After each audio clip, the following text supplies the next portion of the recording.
So hello everyone, welcome to SSC calculations again. तो ये चल रही है हमारी जीडी की सीरीज, जिसमें हम जीडी 2025 में आए हुए सारे शिफ्ट्स के मैथ्स के सॉल्यूशन कर रहे हैं। और आज कर रहे हैं 7 फरवरी की सेकंड शिफ्ट, जो हुई थी 12 से 1 बजे के बीच में। ठीक, तो टाइम वेस्ट नहीं करेंगे और चलेंगे अपने लेक्चर की तरफ। देखो पहला क्वेश्चन क्या कह रहा है।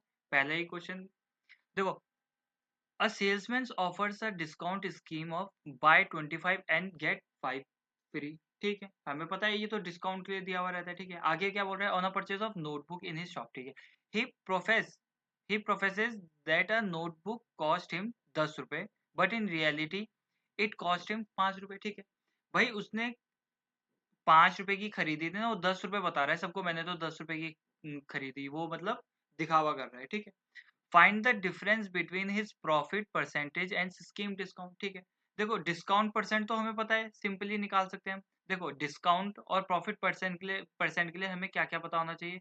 एक तो कॉस्ट प्राइस, एक सेलिंग प्राइस और एक मार्क प्राइस।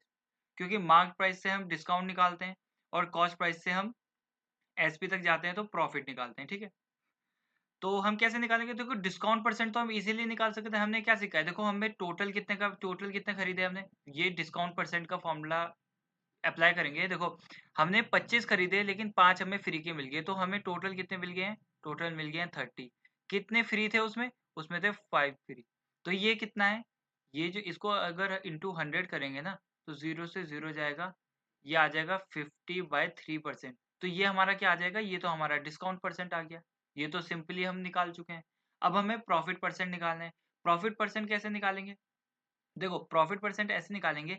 उन्होंने आगे बोला है कि 10 रुपए का जो बता रहा है वो 5 रुपए का था, 5 रुपए का खरीदा था, तो हम कॉस्ट प्राइस लिख सकते हैं, उसने 5 रुपए का खरीदा था, ये तो लिख सकते हैं। और वो बता कितने का रहा है उसका प्राइस, वो बता रहा है 10 रुपए का, तो मार्क प्राइस में लिख देंगे। भाई वो मार्क प्राइस उसने दिखावा, मार्क प्राइस तो हमारा एक तरह से दिखावटी प्राइस होता है ना, कि इतने का बेच रहे हैं हम, तो उस पे डिस्काउंट लगेगा। तो इतने का दिखा दिया उसने, 10 रुपए का दिखा दिया। अब हमें डिस्काउंट परसेंट पता है, तो हम सेलिंग प्राइस निकाल सकते हैं इसका। देखो अगर 10 रुपए मार्क प्राइस था, तो डिस्काउंट प्राइस डिस्काउंट कितना मिला होगा उसे, 10 रुपए की चीज में डिस्काउंट मिला होगा उसे 50/3%। परसेंट को नीचे कर देंगे, 100 इधर आ जाएगा। तो ये कितना हो जाएगा, 2 0 से 2 0 कट जाएंगे, ये आ जाएगा 5/3। तो 10 रुपए में से 5/3 रुपए तो उसका डिस्काउंट था, ये तो डिस्काउंट था। तो उसका प्राइस, सेलिंग प्राइस कितना होगा, देखो 10 रुपए की चीज थी, उसमें से 5/3 उसका माफ हुआ, तो 5/3 कितना हो जाएगा, ये 30 25/3 आ जाएगा ये, है ना। तो ये क्या आ जाएगा, ये आ जाएगा सेलिंग प्राइस। ठीक है, देखो 10 रुपए मार्क प्राइस था, डिस्काउंट परसेंट हम ऑलरेडी निकाल चुके थे, तो डिस्काउंट कितना मिल रहा था, 5/3 रुपीज का। अब 10 रुपए में से 5/3 उसका माइनस कर दिया उसका डिस्काउंट, तो उसको सेलिंग प्राइस इतना मिला होगा। तो सेलिंग प्राइस लिखते रहते हैं हम 25/3। अब एक फ्रैक्शन में दोनों नॉर्मल है ना, तो इसको सॉल्व करने के लिए क्या है, जो इसके नीचे फ्रैक्शन है इस 3 को हटा देंगे और इन तीनों से मल्टीप्लाई कर देंगे। 5 3 जा 15 और 10 3 जा 30। तो हमारा कॉस्ट प्राइस भी आ गया, सेलिंग प्राइस भी आ गया और मार्क प्राइस भी आ गया। देखो डिस्काउंट परसेंट हमें पता था। अब प्रॉफिट परसेंट निकालेंगे। प्रॉफिट कितना हो रहा है, 10 रुपए का, किस पे, 15 पे, कॉस्ट प्राइस पे इंटू 100। तो कितना आ जाएगा, 5 2 जा 10, 5 3 जा 15, ये आ जाएगा 200/3%। इतना प्रॉफिट परसेंट हुआ। अब माइनस करेंगे, देखो उनका डिफरेंस बताना है ना, तो डिफरेंस कैसे, profit percent minus discount percent करेंगे। डिस्काउंट परसेंट कितना था, 50/3%। अब डिनोमिनेटर सबके दोनों के सेम है, तो न्यूमरेटर माइनस कर देंगे सिंपली, तो कितना आ जाएगा, 200 में से 50 जाएगा 150 बाय, डिनोमिनेटर सेम ही आएगा, 150 डिवाइडेड बाय 3%, और 3 से सॉल्व कर देंगे तो 50% आ जाएगा। डिफरेंस कितना होगा, 50%। ठीक, अब चलते हैं नेक्स्ट क्वेश्चन पर। इसमें क्या कह रहे हैं, इसमें कह रहे हैं if the mean proportion of 18 and 98 is इतना, फाइंड द वैल्यू ऑफ ए। ठीक है, देखो मीन प्रोपोर्शन मैं बता चुका हूँ, अगर दो नंबर दिए ए और बी, तो मीन प्रोपोर्शन क्या होता है, अंडर रूट ए इंटू बी। अगर मीन प्रोपोर्शन सीखना है तो मैं एक ऑलरेडी वीडियो बना चुका था मीन प्रोपोर्शन के ऊपर, तो वो अगर कर लोगे तो किसी भी टाइप का क्वेश्चन नहीं छूटेगा। ठीक है, चाहे एनटीपीसी का है, एनटीपीसी में क्योंकि थोड़ा लेवल हार्ड आता है मीन प्रोपोर्शन का। ठीक है, वो भी नहीं, वो भी सारे हो जाएंगे। ठीक है, तो हम इसको मान लेते हैं ए, इसको मान लेते हैं बी। तो इसका मीन प्रोपोर्शन क्या हो जाएगा, ये हो जाएगा 18 इंटू 98। लेकिन उन्होंने कहा है कि इसका मीन प्रोपोर्शन का हमें आंसर क्या है आएगा, 2a + 6। इसका मीन प्रोपोर्शन है कितना, देखो इसको सॉल्व कर लेंगे। देखो इसको थोड़ा सा वो कर लेते हैं। 9 इंटू टू, 9 टू जा 18। इसको क्या लिख सकते हैं हम? 2 इंटू 49। ठीक है। अब देखो पेयर बाहर निकलता है रूट से, ये 2a प्लस 6 ये होगा। पेयर बाहर निकलता है तो 9 किसका पेयर है? 3 3 का, तो 3 बाहर निकल जाएगा। इंटू दो, एक 2 ये है, एक 2 ये है, तो ये बाहर निकल जाएगा, 2 निकल जाएगा। 49 किसका होता है? 7 7 जा, तो 7 बाहर निकल जाएगा, तो 2a प्लस 6 हो जाएगा। 3 2 जा 6, 6 7 जा 42, इसको 42 लिख सकते हैं। अब 6 इधर आ जाएगा तो माइनस हो जाएगा, तो कितना आ जाएगा? 36 इज इक्वल टू 2 है। तो a की वैल्यू 2 से डिवाइड करो तो 18 आ जाएगी a की वैल्यू क्या आ गई? 18। ठीक है, ऑप्शन सी होगा इसका आंसर। अब चलते हैं आगे। इसमें क्या कह रहा है? इसमें कह रहा है द थर्ड प्रोपोर्शन ऑफ इसका और इसका। ठीक है, देखो नंबर थोड़ा बड़ा है। थर्ड प्रोपोर्शन क्या होता है? देखो दो नंबर दिए हुए हैं अगर ए बी, तो थर्ड प्रोपोर्शन क्या होगा? थर्ड प्रोपोर्शन होगा बी स्क्वायर, इसका स्क्वायर डिवाइडेड बाय ए, है ना। तो देखो ये मान लेते हैं ये पूरा का पूरा है ए और ये पूरा का पूरा है बी। तो थर्ड प्रोपोर्शन क्या होगा? इसका स्क्वायर करेंगे। देखो x 0.25, देखो अगर इसका स्क्वायर करना है, इसका होल स्क्वायर करना है, तो सबका स्क्वायर होगा। होल स्क्वायर का मतलब सबका स्क्वायर होता है ना, तो हम डायरेक्ट लिखते हैं सबका स्क्वायर। देखो x 0.25 था, इसका स्क्वायर कर दिया, मल्टीप्लाई बाय y की पावर 0.25 था, इसका स्क्वायर कर दिया। देखो z नीचे लिखा हुआ है तो लेकिन पावर उसकी नेगेटिव में है। देखो y इज इक्वल टू होता है 1 बाय y की पावर माइनस वाई, मान लो। देखो y अगर लिखा हुआ है ना, तो अपोजिट करके ऐसे भी लिख सकते हैं। और अगर y की पावर -1 लिखा है ना, इसका मतलब है 1/y है। ठीक है, तो ये नीचे है तो ये ऊपर माइनस की पावर हटा देंगे और z को ऊपर भेज देते हैं। तो z की पावर 0.25 और इसका स्क्वायर होगा, इसका भी तो स्क्वायर। डिवाइड में क्या है? इसका b का स्क्वायर कर दिया, डिवाइड में तो सिंपल ये उतरेगा x की पावर 2.5 मल्टीप्लाई बाय z की पावर 3.5 और डिवाइड में y की पावर 1.5। देखो y डिवाइड में नीचे आ रहा है, तो एक काम करते हैं, इसको ऊपर भेज देते हैं। भेज सकते हैं? बिल्कुल भेज सकते हैं, y की पावर 1.5। अब हम सिंपली देखो पावर के ऊपर पावर होती है तो मल्टीप्लाई कर देते हैं पावर्स की, कर सकते हैं ना। तो क्या आ जाएगा? देखो x की पावर 0.25 की इससे 2 से मल्टीप्लाई करेंगे तो 0.5 आएगा, मल्टीप्लाई बाय y 0.25 की मल्टीप्लाई इससे करेंगे तो कितना आएगा? y की पावर 0.5 आएगा ये भी, इंटू z की पावर 2 पॉइंट है, इनकी पावर को मल्टीप्लाई करेंगे तो z की पावर 0.5 आ जाएगा, इंटू y की पावर 1.5 तो है।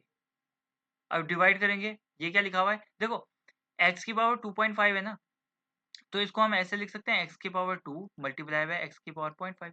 देखो अगर बेस सेम हो ना, x और उनकी पावर अलग हो, तो बेस को 1 लिख लेते हैं और उनकी पावर हो जाती है 8। जैसे बेस दोनों का सेम है, तो यहाँ पर ऐसे सेम लिखा हुआ है ना, x की पावर 2.5 इन दोनों को ऐड करके, तो इनको हमने बस उल्टा किया है, खोल लिया है। ठीक है, इसको भी हम ऐसे ही करेंगे, z की power cube multiply by z की पावर 0.5।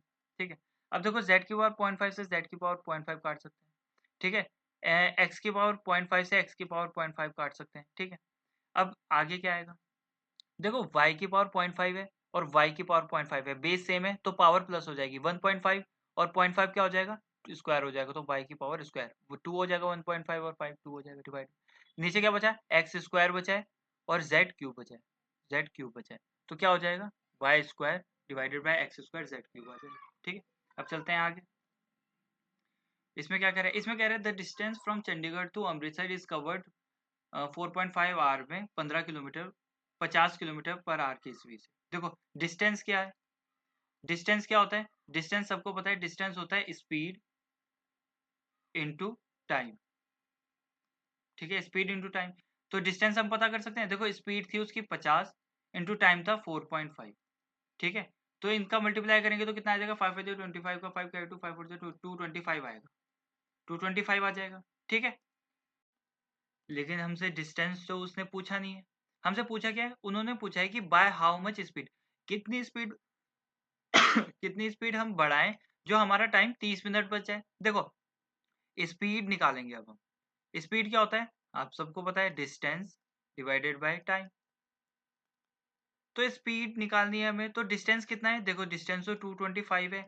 अब टाइम पहले 4.5 घंटे लग रहा था और ये 30 मिनट क्या होता है? आधा घंटा, तो आधा घंटा बचना चाहिए। इसका मतलब 4.5 की जगह 4 ही घंटे लगने चाहिए, तो 4 घंटे लगा देंगे हम।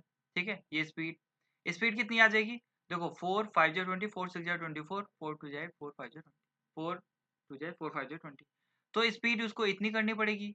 और स्पीड थी कितनी? स्पीड थी 50, ओरिजिनल स्पीड तो 50 थी। और कितनी करनी है उसे? उसे करनी है 56.25। तो वो कह रहा है कितने से बढ़ानी पड़ेगी, तो भाई यहाँ पे 6.25 से ही तो स्पीड बढ़ रही है, तो 6.25 आंसर होगा, है ना। अब चलते हैं आगे। इसमें क्या कह रहा है, इसमें कह रहा है the price of a petrol increase by 40%, ठीक है। जो पेट्रोल के दाम थे वो 40% बढ़ गए हैं, ठीक है। By what percent should it's consumption be reduced such that the expenditure on it increases by 19% only, ठीक है।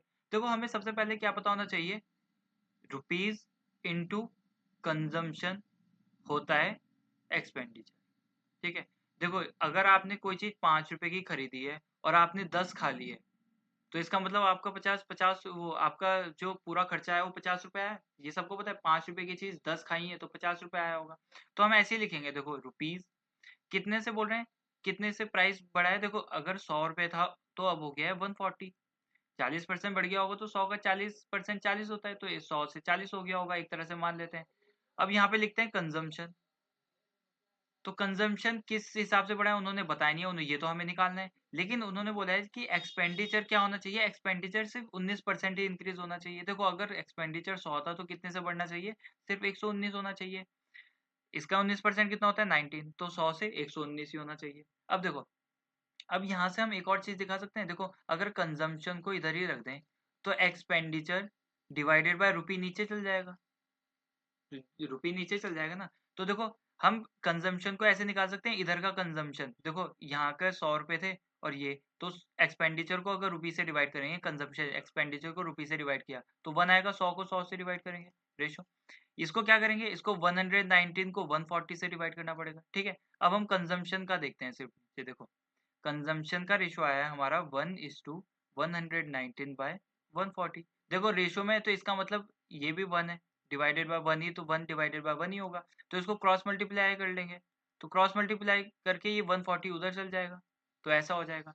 तो अब कंजम्पशन का रेशो आ गया है हमारा, बिल्कुल आ गया है। तो कितने से घटाना पड़ेगा हमें, ये कितने से घटाना पड़ेगा, 140 से 119 तक कितना जा रहा है, 21 घट रहा है ना। और किस पे घट रहा है, 21 ही घट रहा है। 10 में से 9 गए, हाँ 3 में, हाँ 21 घट रहा है, तो किस पे 140 पे घट रहा होगा, इस पे घट रहा है ना, तो इंटू 100 कर देंगे, ये आ जाएगा इतना। 2 7 जा 14, 2 5 जा 10, 7 3 जा 21, 3 5 जा 15%। देखो 15% से घटाना है, तो 15% से घटाना है ए। अब इसमें क्या कह रहा है, इस क्वेश्चन में सिंप्लीफिकेशन है, सिंपल है। देखो -9 है, माइनस माइनस प्लस हो जाएगा 60 हो जाएगा, लेकिन डिवाइड में क्या है -15 है, -3 6 जा 18 हो जाएगा, तो -18 आ जाएगा। तो -9 ये माइनस ही रहेगा ऊपर, प्लस माइनस माइनस हो जाएगा, 15 4 जा 60 होता है, -18 हो जाएगा। तो -9 और -4 कितना होता है, ये होता है -13, -18 ये भी प्लस हो, 8 9 10 11 1 और 3, -31 आएगा आंसर, ये वाला होगा। अब चलते हैं आगे। इसमें क्या कह रहा है, the average age of 40 student of a class is 12 year, ठीक है। तो हम टोटल एज निकाल सकते हैं, सबकी मिला के टोटल एज कितनी होगी, भाई एवरेज इंटू नंबर्स होता है ना। तो टोटल कैसे निकलेगी, देखो एवरेज कितना था 12, इंटू कितने बचे थे 40, तो इनकी टोटल निकल सकी 12 2 24 240, इनकी टोटल एज इतनी होगी। If the age of teacher is also included, देखो टीचर की एज इंक्लूड कर दी, the average of whole group becomes 13। देखो एवरेज पहले 12 था, अब कितना हो गया है 13, इंटू अब पहले 40 बच्चे थे, अब टीचर भी इंक्लूड हो गया तो 41 हो गया होगा, बच्चे टोटल 41 हो गए। तो इनकी अब टोटल क्या होगी, होगी 31 जा 13 का 3 कैरी 1, 13 4 जा 52 50, कुछ गड़बड़ की है ना, 12 4 जा 48 है, 48 है, ठीक है। 34 जा 52 53, ठीक है, इतना हो गया होगा। तो इनका डिफरेंस कितना आ रहा है, इनका डिफरेंस आ रहा है 3 8 और 53, 5 आ रहा है, ठीक है ना।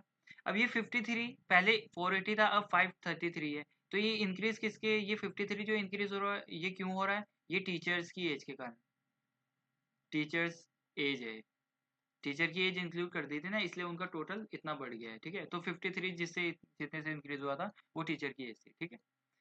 अब इसमें क्या कह रहा है, द एवरेज एज ऑफ 35, वही है देखो 35 स्टूडेंट का एवरेज एज कितना है, देखो ऐसे निकालेंगे 35 का एवरेज एज टोटल कितनी हो जाएगी, इंटू इतना 15 5 जा 75 का 5 कैरी 7 15 3 जा 45 और 7 52 525 है ना।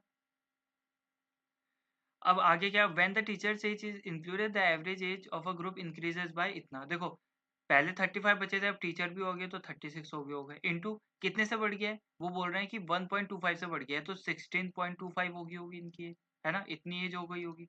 तो इनका वो निकाल लेते हैं। देखो 16.25 और 36 इससे मल्टीप्लाई करना पड़ेगा। तो कैसे करेंगे, 6 5 या 30, 3 6 2 या 12 13 14 15 1 6 2 या 36 37 3 6 6 7 8 इंटू 3 5 या 15 1 3 2 या 6 7 3 6 या 18 1 3 1 या 3 4 0 0 7 7 14 15 1 9 9 18 1 ये हट जाएगा। तो इनका कितना, क्योंकि 2 पॉइंट थे ना, इधर 2 पॉइंट लगे हुए थे, तो 2 पॉइंट हम हटा देंगे, तो 5 8 5 आ रहा, 5 8 5। तो इनका कितने से इंक्रीज हुआ, 60 से इंक्रीज हुआ। क्यों हुआ, क्योंकि वो टीचर की एज थी, टीचर्स एज। ठीक है, तो ये होगा ऑप्शन। तो अब चलेंगे आगे, इसमें क्या कह रहा है, the simple interest on a principal amount is इतना for a period of 2 year at the rate of 5%। ठीक है, उन्होंने बोला सिंपल इंटरेस्ट साधारण ब्याज है वो 524 मिल रहा है 2 साल में 5% के हिसाब से। तो हमें पता है सिंपल इंटरेस्ट सेम रहता है एवरी ईयर सेम रहता है। तो पहले साल उसे 5 लगा होगा, तो दूसरे साल भी 5 लगा होगा, तो टोटल कितना लगा होगा, 10% लगा होगा। तो इसका मतलब 10% की वैल्यू 2 साल में 10% तो लगा है उसे, तो 10% कितना बैठ रहा है उनका, 524 इंटरेस्ट मिला है। तो 1% की वैल्यू, तो 10% इतना निकला है। ठीक है, तो प्रिंसिपल पूछा है तो 10 तो नहीं होता है, तो 10 को 100% होता है हमेशा प्रिंसिपल, 10% तो इंटरेस्ट था, 100% होता है, तो 10 को इधर से लगाने के लिए 100 तक जाने के लिए 10 से मल्टीप्लाई करना पड़ा, तो इधर भी इंटू 10 से मल्टीप्लाई करेंगे तो कितना आ जाएगा, 5240। क्या है, 5240, ये वाला ऑप्शन होगा। ठीक है, अब चलते हैं आगे, इसमें क्या कह रहा है, इसमें the diagonal of a rhombus. देखो रोम्बस, रोम्बस की प्रॉपर्टीज क्या होती है, दो डायगोनल होते हैं, ये सारी भुजाएं इक्वल होती हैं इसकी। ठीक है, ये पता होना चाहिए। इसका एरिया कितना होता है, एरिया सबके याद कर लेना, half into diagonal 1 into diagonal 2। तो डायगोनल हमें दोनों दिए हुए हैं, तो हाफ इंटू डायगोनल 1 कितना है, 4 इंटू डायगोनल 2 कितना है, 6। 2 2 जा 4, 6 2 जा 12 मीटर स्क्वायर। ठीक है, 12 मीटर स्क्वायर होगा। अब चलते हैं आगे, इसमें क्या कह रहा है कि Ajay invested some money in HDFC bank 4% per annum. ठीक है, रेट ऑफ इंटरेस्ट। ठीक है, 4% के हिसाब से अजय ने इन्वेस्ट किया एफडीएफसी बैंक में। ठीक है, what would be the corresponding simple interest. ठीक है, साधारण ब्याज पूछ रहा है, अगर कंपाउंड इंटरेस्ट 2 साल में उसको 204 मिला है। ठीक है, देखो कंपाउंड इंटरेस्ट अगर इक्वल इक्वल लग रहा होता है ना हर साल, तो क्या सक्सेसिव इंटरेस्ट लगता है। देखो A plus B plus A B, 2 साल का इंटरेस्ट, सक्सेसिव इंटरेस्ट। देखो कंपाउंड इंटरेस्ट कितना लगा है, वो इससे मिल सकता है हमें डायरेक्ट, 2 साल में कितना टोटल इंटरेस्ट लगा होगा, सक्सेसिव इंटरेस्ट बोलते हैं। देखो पहले साल भी 4 लग रहा था और दूसरे साल भी 4% लगा, तो हम 4% क्योंकि सेम ही लग रहा है ना हर साल, तो हम निकाल लेते हैं। देखो 4% प्लस 4 प्लस इन दोनों का मल्टीप्लाई ए बी का, 4 4 जा 16/100, 2 जीरो हटाएंगे तो पॉइंट लग जाएगा इधर, 4 और 4 8 पॉइंट, तो ये टोटल कितना है 8.16%। तो 8.16% लगा है कंपाउंड इंटरेस्ट, लेकिन उन्होंने एक्चुअल अमाउंट दिया हुआ है। देखो परसेंट के हिसाब से तो 8.16 लगा है, लेकिन एक्चुअल अमाउंट कितना है, इतना परसेंट का एक्चुअल अमाउंट कितना है, ये परसेंट है 204। ठीक है, तो 1% की वैल्यू निकाल सकते हैं, बिल्कुल निकाल सकते हैं। 204 डिवाइड कर देंगे, ये नीचे चल जाएगा 8.16%। तो इसको जीरो, इसको पॉइंट हटा देते हैं, जीरो ऊपर भेज देते हैं। ठीक है, अब आगे क्या करेंगे, अब हमें निकालना पड़ेगा। देखो सिंपल इंटरेस्ट निकालना है, लेकिन इससे पहले हमें प्रिंसिपल निकालना पड़ेगा। ठीक है ना, तो प्रिंसिपल निकाल, या प्रिंसिपल नहीं निकालना है। देखो सिंपल इंटरेस्ट क्या होता है, सिंपल इंटरेस्ट ईच ये देखो, कंपाउंड इंटरेस्ट तो सक्सेसिव से निकालना पड़ता है, लेकिन सिंपल इंटरेस्ट जो होता है वो सेम होता है, मैंने भी बताया था। तो पहले साल अगर 4 लगा होगा तो दूसरे साल भी 4 लगा होगा, तो 2 साल में कितना मिला होगा, 8% मिला होगा। तो 1% की वैल्यू तो इतनी है, तो हमें 8% की वैल्यू तो निकालनी है अब।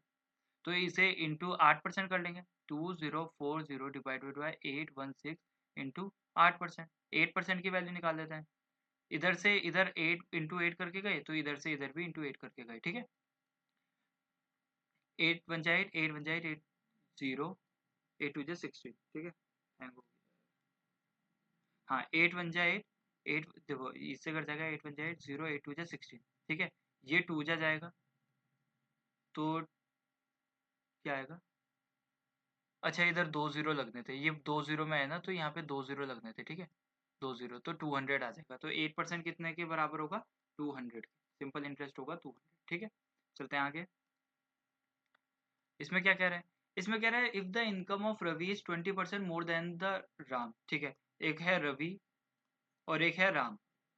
अब वो बोल रहा है कि रवि की इनकम राम से 24% ज्यादा है, तो अगर राम की 100 है तो इसकी 124 होगी, तो 124 होगी क्योंकि 100 का 24% होता है 24, तो 124 होगी। अब वो कह रहा है व्हाट परसेंटेज इनकम राम, ठीक है? तो अब हम उल्टा कर लेंगे, कितनी कम है? देखो कम तो 24 ही है, लेकिन अब किस पे देखेंगे? अब इस पे देखेंगे, क्योंकि इससे पूछ रहा है 124 मल्टीप्लाई बाय 100, इतना परसेंट निकाल देते हैं। 4 6 जा 24, 4 3 जा 12, 4 1 जा 4, तो 600/31। इसके आगे हमें सॉल्व करना नहीं है, इतना परसेंट है, ठीक है? अब चलते हैं आगे। इसमें क्या कह रहा है?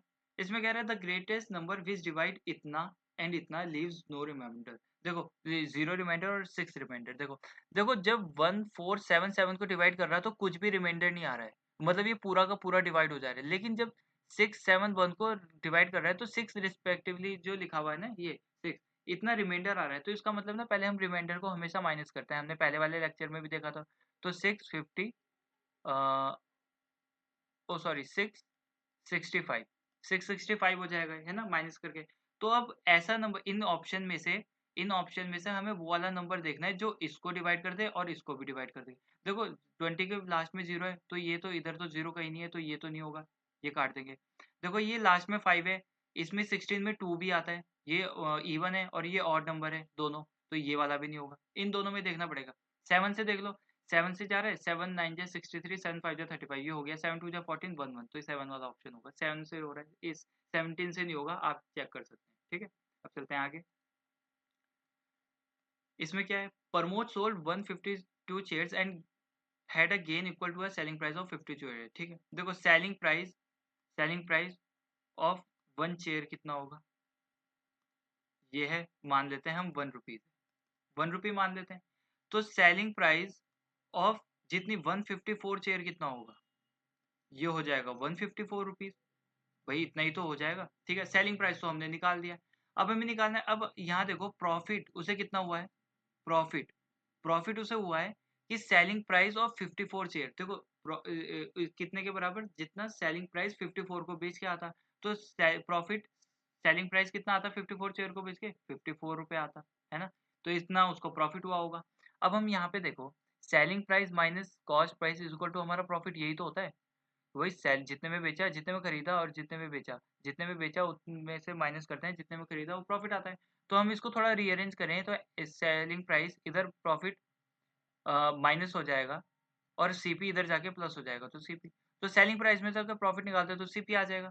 तो हम सीपी यहाँ निकाल सकते हैं, देखो ये माइनस कर देंगे तो 100, सीपी इतना आ जाएगा, है ना? तो अब हम निकाल सकते हैं तो प्रॉफिट परसेंट बिल्कुल निकाल सकते हैं। प्रॉफिट परसेंट क्या होता है? जितने का प्रॉफिट हुआ है डिवाइडेड बाय सीपी इंटू 100 100। तो प्रॉफिट कितना है? प्रॉफिट हमने 54 लिखा है। सीपी कितना है? 100 लिखा है, मल्टीप्लाई बाय 100 से करेंगे, 100 से 100 जाएगा तो 54% प्रॉफिट हो जाएगा। नहीं है, हाँ ये है ये वाला। चलते हैं आगे। इसमें क्या कह रहा है? इसमें कह रहा है a shopkeeper bought an article 520 at what price should the sell to, ठीक है? देखो अब 100 रुपए का है कोई, उसको 20% के प्रॉफिट में बेचना है, तो 100 का 20% कितना होता है? 20, तो 120 में बेचेगा। तो लिख लेंगे सिंपल, 520 है, वो था 100 रुपए का, बेचना है उसे 120 रुपए का, रेशो के हिसाब से, है ना? ऐसे निकाल देंगे, या ऐसे लिख सकते हो आप, सिंपल तो ऐसे ही है। 100 रुपए का था, इसका मतलब 520 रेशो के हिसाब से इतने के बराबर है, बेचना कितने में? 120 में। तो 120 की वैल्यू कितनी आ जाएगी? 520 डिवाइडेड बाय 100 इंटू 120। बात तो वही पड़ी, 2 0 से 2 0 कट जाएंगे। 12 टू या 24 का 4, एक ही के विषय है 4, तो यही वाला होगा। 12 टू या 24 का 4 का 2, 12 5 या 60 62, ठीक है? ये चीज भी ध्यान रखा करो, यूनिट डिजिट 12 टू या 24 आ रहा है ना, तो लास्ट में 4 किसी के भी नहीं है, एक ही का है, तो यही वाला ऑप्शन होगा, ठीक है? टाइम बचेगा। इसमें क्या कह रहे हैं? इसमें कह रहे हैं टू ट्रेन हैविंग लेंथ इतना और इतना, ठीक है? दो ट्रेन की लंबाई 340 है और एक की है 360। इतने की कितने की 80 किलोमीटर पर आवर के हिसाब से जा रही है और 90 किलोमीटर के आवर के हिसाब से जा रही है दोनों ट्रेन सेम डायरेक्शन में। तो हमें क्या चीज़ याद रखनी है, सेम डायरेक्शन में होता है, रिलेटिव स्पीड हमारी होती है माइनस, तो रिलेटिव स्पीड कितनी हो जाएगी, 80, 90 में से 80 गए 10 किलोमीटर पर आवर। ठीक है, time taken by the faster, ठीक है, तेज वाली जो तेज चल रही है ट्रेन वो पीछे से उसको जो धीरे चल रही है ट्रेन कितने टाइम में क्रॉस करेगी। तो हमें पता है टाइम क्या होता है, डिस्टेंस अपॉन स्पीड। टाइम निकालना है हमें, तो डिस्टेंस क्या होता है, देखो एक ट्रेन अपना लेंथ भी क्रॉस करेगी और दूसरी वाली ट्रेन का लेंथ भी क्रॉस करेगी, तो कितना हो जाएगा, तो हो जाएगा दोनों की जो लेंथ होगी वो डिस्टेंस हो जाएगा। तो दोनों की लेंथ कितनी है, एक की 340 है, एक की 360, डिवाइडेड बाय स्पीड। अब हमने रिलेटिव स्पीड निकाल दिया तो वो हो जाएगी 10। लेकिन अब हम यहाँ पे देखेंगे हमारा जो डिस्टेंस है वो तो मीटर मीटर में है और जो हमारी स्पीड है वो किलोमीटर में। तो किलोमीटर को मीटर पर सेकंड में चेंज करने के लिए 5/18 से मल्टीप्लाई कर दें। 5/18, 18 नीचे आया तो 18 को ऊपर भेज दें। ठीक है, मल्टीप्लाई ऐसे कर लेंगे। तो ये प्लस करके कितना आएगा, 300, 600, 700 मल्टीप्लाई बाय 18/10 इंटू 5। तो 0 से 0 गया, ये 14 जा जाएगा। तो अब इसको सॉल्व कर लेते हैं। 18 4 जा होता है 72, 7। ठीक है, इन मिनट्स पूछा हुआ, ठीक है। 18 4 जा होता है 72 का 2 कैरी 7, 80 बन जाए 18 और 7 25। अब उन्होंने पूछा क्या है, उन्होंने पूछा ये तो सेकंड्स निकल गए हमारे, ये तो सेकंड्स निकल गए है ना। अब उन्होंने पूछा क्या, उन्होंने पूछा है कि कितने मिनट में, तो मिनट में चेंज करने के लिए इसको क्या करेंगे, 60 से डिवाइड करेंगे, जो आ जाएगा ये 6 4 जा 24, 6 2 जा 12, तो 4.2 होगा आंसर। ठीक है, चलते हैं आगे। इसमें क्या कह रहे हैं, Chris has 1 2 to 4 with him. ठीक है, देखो हिंदी में समझा देता हूँ, ये मैं कई बार कर चुका हूँ पिछले शिफ्ट में। देखो क्रिस के पास है 1 2 to 4 रुपीज, उसने बोला है अपने बच्चों को बांट दिए, उसने वीर है एक बच्चा और एक है नितिन, उन दोनों को कुछ कुछ कुछ पैसे उसे दे दिए उसमें से और बाकी बचे हुए नितिन को दे दिए। ठीक है, और उनको बोला कि तुम 4% के हिसाब से कंपाउंड एनुअली जो हो रहा हो वहां पर इन्वेस्ट कर दो, और जो वीर है वो निकालेगा 12 साल बाद, और जो कौन है, जो नितिन है वो निकालेगा 13 साल बाद। ठीक है, अब हमें एक चीज इसमें जाननी पड़ती है। देखो एक चीज देखो, कृष्ण ने किसको दिए, वीर को दिए और नितिन को कुछ पैसे दिए। मान लो कि कृष्ण ने वीर को दिए हैं ₹20 और बचे हुए हैं ₹n, तो वो दे दिए नितिन को। ठीक है, हमें ये पता होना चाहिए जो कंपाउंड इंटरेस्ट जब होता है तो कोई प्रिंसिपल हम इन्वेस्ट करते हैं ना, तो वो कितना हो जाता है कुछ टाइम के बाद। तो हमें उसका फॉर्मूला पता होना चाहिए, प्रिंसिपल ऐसे ब्रैकेट में 1+r/100 और n, n क्या है, जितने साल तक इन्वेस्ट किया है। ठीक है, जैसे वीर ने 12 साल तक किया था, नितिन ने 13 साल तक। तो अगर इतना प्रिंसिपल है, p प्रिंसिपल है, तो इतने साल बाद 12 साल बाद यहाँ लिखेंगे तो इतना अमाउंट हो जाएगा, टोटल अमाउंट इतना हो जाएगा। ठीक है, तो देखो वीर ने इन्वेस्ट किए थे v, और उसका कितना 1 प्लस कितने परसेंट के हिसाब से, 4% के हिसाब से, कि इस वीर ने कितने साल तक, 12 साल तक। और नितिन ने भी ऐसे ही आया होगा, उसका भी ऐसे ही जाएगा, लेकिन उसका 13 साल तक, यहाँ पे n की पावर 13 आ जाएगी। उसने बोला है कि जितने इसने 12 साल बाद निकाले वीर ने और नितिन ने 13 साल बाद निकाले, तो इनका अमाउंट जितना जितना हो गया होगा ना इंटरेस्ट के साथ, वो दोनों बराबर होंगे। ठीक है, इसने कम साल में और इसने ज्यादा साल में, फिर भी बराबर है। ठीक है, अब इधर अगर हम देखें तो 1+4/100 की पावर 12 है और इधर 1+4/100 की पावर 13 है। तो क्या हम इसको 12 बार काट सकते हैं, यहाँ पे एक ही बार बचेगा, यहाँ पे 13 बार है ना, तो 12 बार इधर काट लिया। तो उसको रीअरेंज करेंगे तो देखो v/n, तो नीचे नीचे आ जाएगा, तो इधर सॉल्व कर, इधर यही बचा है सिर्फ, तो इधर सॉल्व करके लिख लेंगे हम। क्या लिखेंगे, 104 डिवाइडेड बाय 100 आ जाएगा, 104 डिवाइडेड बाय 100 आ जाएगा। इसको थोड़ा और सॉल्व करेंगे तो 425 या 426 या, ठीक है। तो देखो वीर को कितने मिले, किस रेशो के हिसाब से मिले, 26, और नितिन को मिले 25, तो दोनों को मिलाकर कितने मिले, 51 के हिसाब से। यहाँ पे लिखते हैं 51, टोटल तो 51 है, लेकिन टोटल एक्चुअल में उसने बांटा कितना था, उसने तो टोटल इतना ही बांटा था, 1224। तो हम इसको इसके बराबर रख सकते हैं रेशो के। तो 1 की वैल्यू कितनी आ जाएगी, 17 3 जा 51, 17 7 जा 190, 70 3 34 24। ठीक है, देखो 1 की वैल्यू 51 से इसको डिवाइड करेंगे तो 24 आ जाएगा। ठीक है, आप करके देख लेना। तो अब उन्होंने पूछा कि how much Krish given to Nitin, तो नितिन को कितने दिए थे, 24 के हिसाब से। हम रेशो 1 रेशो का हिसाब तो 24 रुपीज है, तो 25 का रेशो निकालना है हमें, तो इंटू 25 करके गए, इधर भी इंटू 25 करके गए, तो ये कितना आ जाएगा, 600 आ जाएगा, 600 आ जाएगा। अब चलते हैं आगे। तो इसमें क्या कह रहे हैं, इसमें कह रहा है कि सिंप्लीफिकेशन है। देखो 32 को 8 से डिवाइड करेंगे तो 8 4 जा 32 इंटू 4 है, माइनस 3 3 जा 9 हो जाएगा, 4 4 जा 16 माइनस 9 हो जाएगा, तो कितना आ जाएगा 7 आ जाएगा। सिंपल था, कुछ नहीं था।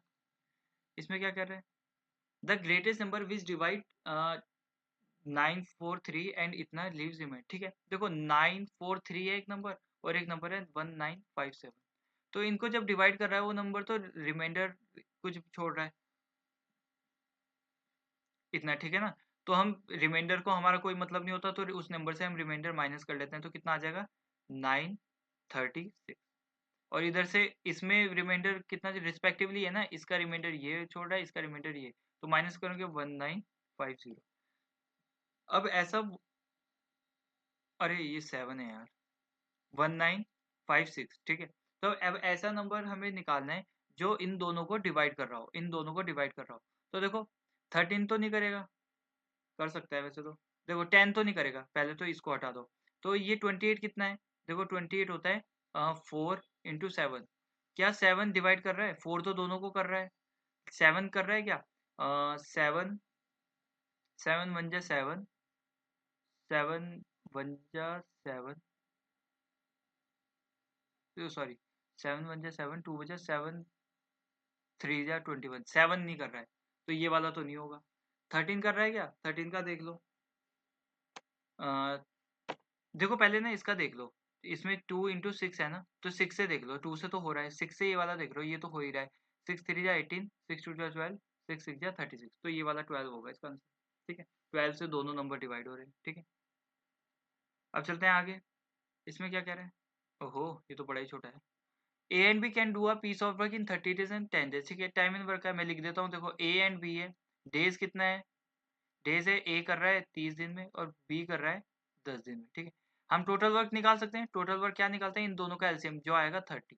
ठीक है, एफिशिएंसी भी निकाल सकते हैं। एफिशिएंसी कैसे निकालते हैं, टोटल वर्क को डेज से डिवाइड करके, तो 30 डिवाइडेड बाय 30 होगा 1, 30 डिवाइडेड बाय 10 होगा 3। तो इनकी एफिशिएंसी, ए की एफिशिएंसी आ गई 1, बी की आ गई 3।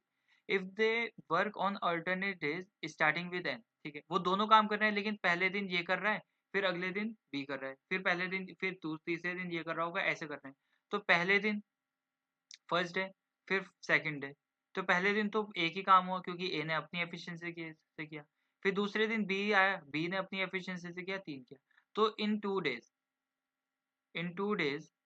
कितना यूनिट काम हुआ, एक इसने कर दिया था और 3 इसने किया, 4 यूनिट काम हुआ। लेकिन हमें कितना यूनिट, कितना करना है, हमें करना है 30 यूनिट।